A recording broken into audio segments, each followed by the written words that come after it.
তার ইমান নাই, তাদের কেন্দ্রে যারা ছিল তাদেরও ইমান নাই, তারা ইসলামিক মাইন্ড বলে।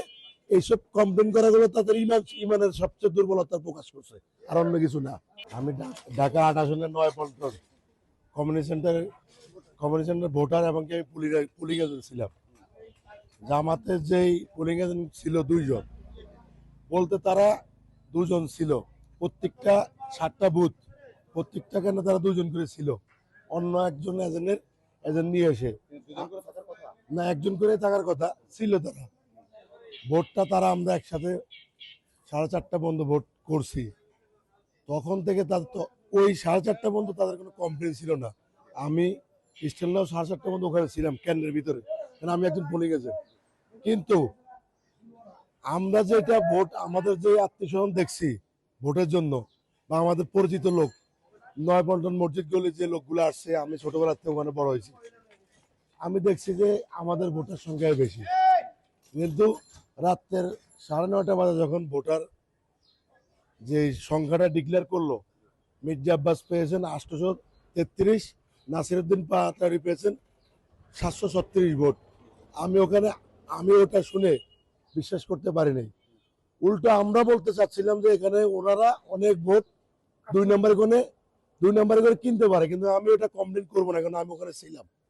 সাধারণ ভোটাররা ভোট দিয়েছে, তাদের মত যেখানে দিয়েছে আমরা ওটা মেনে নিয়েছি। এখন নাসিরউদ্দিন পাটোয়ারি ভাইকে আমি বলতে চাই, আমি তো একজন এজেন্ট ছিলাম, আপনার যে এজেন্ট ছিল ওদেরকে আপনি জিজ্ঞেস করেন, ইমানি দায়িত্ব, একটা ভোট কোনো বিন্দু পরিমাণে অনিয়ম হয় নাই। আমরা ছিলাম ওনার সাথে, ওনার যে কেন্দ্র প্রধান ছিল, এজেন্ট ছিল, যে ৭টা বুথের একজন প্রধান থাকে ছিল, ওনার সাথে আমার সাথে ২বার বাকবিতণ্ড হয়েছে। কেন ওনারা ভোটের বাক্সের সামনে চলে আসতো, কিন্তু ওই জায়গা পর্যন্ত ৫টা পর্যন্ত ওদের কোনো কমপ্লেন নেই। ভোট গণনাতে আমরা জিতেছি, ওনারা হেরেছে, ব্যবধান বেশি ছিল না। হয়তো আমাদের কোনো ভুল ত্রুটি থাকতে পারে, বা অনেকের আগে হবে আমরা ওনাদের কাছে ঠিকমতো যাইতে পারি নাই। আমরা তো মেনে নিয়েছি, আমরা তো বিশ্বাস করতে পারি না নাসিরউদ্দিন পাটোয়ারির জন্ম এখানে না। উনি আজ পর্যন্ত আমার বয়স ধরেন যে ৩৯ চলে, আমি দেখি নাই কখনো নাসিরউদ্দিন পাটোয়ারি এই ফকিরা পল্টন এরিয়াতে কখনো আসতে। ভোটের কারণে উনি আসছে, একজনের নাম বিক্রি করে ওনার ভোট চাইছে। মির্জা আব্বাস সাহেব কারো নাম বিক্রি করে নাই, উনি কাজ করছে, কাজ অনুযায়ী হয়তো কেউ ওনার প্রতি অসন্তুষ্ট থাকতেই পারে, আমাদের নেতাকর্মীদের কিছু আচরণের কারণে হতেই পারে। না হলে আমরা আশা করেছিলাম নাসিরউদ্দিন পাটোয়ারি ১০,০০০-এর উপরে ভোট পাবে না। নাসিরউদ্দিন পাটোয়ারি ভাইকে আমি একটা জিনিস বলতে চাই, আপনি যে মির্জা আব্বাসের সাথে এত সিনিয়র একজন লিডার, বর্ষিয়ান একজন নেতা, আপনি যে ভোট পেয়েছেন, ওই হিসাবে আপনি আল্লাহর কাছে শুকরিয়া আদায় করার জন্য, আপনি একজন বেয়াদবের পরিচয় দেওয়ার পরে মানুষ আপনাকে ভোট দিয়েছে। এই কারণে আপনাকে বলবো, আপনাকে শুধরাইয়া, আপনার অনেক বয়স আছে, সামনে আসবেন, মানুষকে বুঝাবেন। আমার বয়স কম ছিল, আমি হয়তো কিছু বলতে সমস্যা হয়েছে, এই কারণে অনেক ভোটার আমাকে পছন্দ করা নাই। নেক্সট টাইম আপনি আসেন, আপনাকে হয়তো আপনাদের কার্যক্রমিতে, এই যে আপনি এবার জিতলেন না, আমি দেখতে চাই আপনি লাস্ট ৫ বছর এখানে মানুষের প্রতি কি আচরণ করেন, মানুষের প্রতি কি কাজ করেন। না হলে লাস্ট ৫ বছরে আপনাকে মানুষ দেখবে। আপনাদের বলছেন আপনি মির্জা আব্বাসকে অমুক করবেন, তমুক করবেন, বিএমপিকে মাটিতে নামায় আনবেন। আমি দেখতে চাই, আমরা তরুণ সমাজ দেখতে চাই, আপনিও তরুণ, এর চেয়ে আর কোনো সুস্থ কিছু নাই।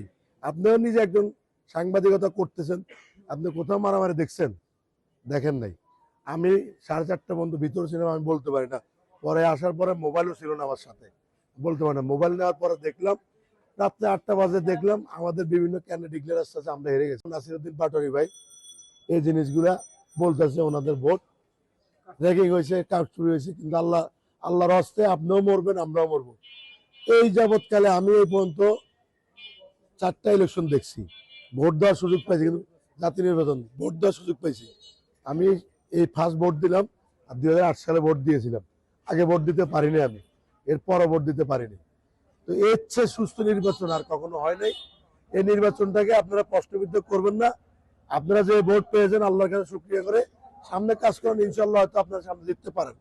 প্রত্যেকটা আসন কেন্দ্রের ভোট গণনা কি সঠিক ছিল? 100% সঠিক ছিল।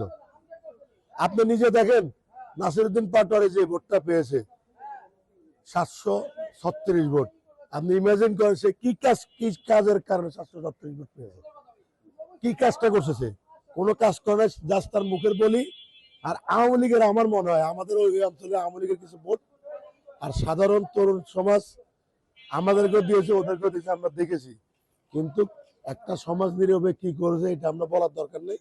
ভোট হয়ে গিয়েছে, ওনাদের মত ওনারা প্রকাশ করেছে, আমরা তাদের উপরে বিরক্ত না। আমরা ওনাদেরকে বলবো আমাদের যদি কোনো অন্যায় হয়ে থাকে, আমরা এত ভোট কম পেয়েছি, ওই জিনিসটা আপনাদের কাছে রিকোয়েস্ট থাকলে আমাদেরকে বলে দিবেন। তোমাদের এই কাজগুলো আমাদের পছন্দ হয় নাই, এই কারণে আমরা তোমাদেরকে ভোট দিই নাই। নেক্সট আমরা এই কাজগুলো শুধরাবো। আদারওয়াইজ কোনো ভোট র্যাগিং, কোনো ভোট কারচুপি কিছু হয় নাই। যে বলছে তার ইমান নাই, তাদের কেন্দ্রে যারা ছিল তাদেরও ইমান নাই, তারা ইসলামিক মাইন্ড বলে। এইসব কমপ্লেন করা গুলো তাদের ইমানের সবচেয়ে দুর্বলতা প্রকাশ করছে, আর অন্য কিছু না। কম্পিটিশনে আপনাকে আমি বললাম না, মির্জা আব্বাসকে ওনারা অনেক বিতর্কিত করছে। আপনি দেখেন একটা লোককে প্রতিনিয়ত চাঁদাবাজ, সন্ত্রাস, গুমখুন বলতেছে। মির্জা আব্বাসের নামে তো স্বৈরাচার চলে গিয়েছে, স্বৈরাচারের আমাদের যে মামলা ছিল ওই মামলা নিয়ে উনি কথা বলে। তো স্বৈরাচার তো আপনাদেরকে খুনি বলছে, আমরা তো আপনাদেরকে খুনি বলি নাই, বলি নাই। তাহলে স্বৈরাচারদের যে খুনি ফ্যাসিস্টরা যে কথা বলে গিয়েছে, আপনি ওই কথার উপরে ভিত্তি করে মির্জা আব্বাসের বিরুদ্ধে যে এই পরিমাণ প্রোপাগান্ডা ছড়িয়েছেন, মানুষ তো আর সাধারণভাবে দেখতে পারে না। যা দেখে মিডিয়াতে, আপনি দেখছেন এই জামাতে ইসলাম সরকার গঠন অলরেডি করে ফেলেছে, এরা বলছে মিডিয়াতে। এখন বাস্তবে আপনি দেখতে পারতেছেন উনি কি সরকার গঠন করতে পারছে, না ওনারা কিরকম ভোট পেয়েছে। ভোট ওনারা পেয়েছে এই কারণ আমরা যারা নির্যাতিত নেতাকর্মী ছিলাম, তারা আমাদের কিছু ভুল ত্রুটি আছে, এটা শুধরাইতে পারি না দেখে অনেক সাধারণ পাবলিক আমাদের ভোট কম দিয়েছে, এটা আমিও স্বীকার করি। কিন্তু যারা অরিজিনাল যে জাতীয়তাবাদে বিশ্বাস করে, বিএনপির কর্মী, বিএনপির নেতা কর্মী, বিএনপির সাধারণ সাপোর্টার স্বতঃস্ফূর্তভাবে বিএনপিকে ভোট দিয়েছে। আমাদের কিছু কার্যকারিতার কারণে হয়তো ওরা ভোট পেয়েছে, কিন্তু ওরা যে কথাটা বলতেছে এটা ওদের ইমান দুর্বল, কারণ ওনারা দেখছে সব স্বচ্ছ। এখন কি বলবে, একটা বাহানা লাগবে না? বাহানাটা হলো এটা, মির্জা আব্বাস যেটা বলছে, মির্জা আব্বাস সঠিক। আমরা সন্দেহ করতেছি, আমি কেন্দ্রে ছিলাম, কিছু পোলিং এজেন্ট ছিল, ওনারা নির্বাচনী পর্যবেক্ষক বলে কিছু লোক আসছিল, আমরা দেখছি জামাতের কিছু এজেন্টের সাথে তারা কথাবার্তা বলতে। আমরা জিজ্ঞাসা করেছি, বলছে ওনারা নির্বাচনী এজেন্ট, তাহলে ওনারা আমাদের সাথে তো কথা বলতো, কিন্তু বলে নাই। আমি নয়াপল্টন যে কমিউনিটি সেন্টার যে কেন্দ্র, ওটার এজেন্ট ছিলাম, ওনারা আমাদের সাথে বলে নাই। আমরা কমপ্লেন করতে পারতাম, যেখানে আমরা কমপ্লেন করবো কিন্তু ওনারা কমপ্লেন করলো। তার মানে ওনারা বুঝতে হবে ওনাদের ভিতরে দুর্বলতা ছিল, দুর্বলতা ঢাকার জন্য ওনারা এই কমপ্লেনটা করছে।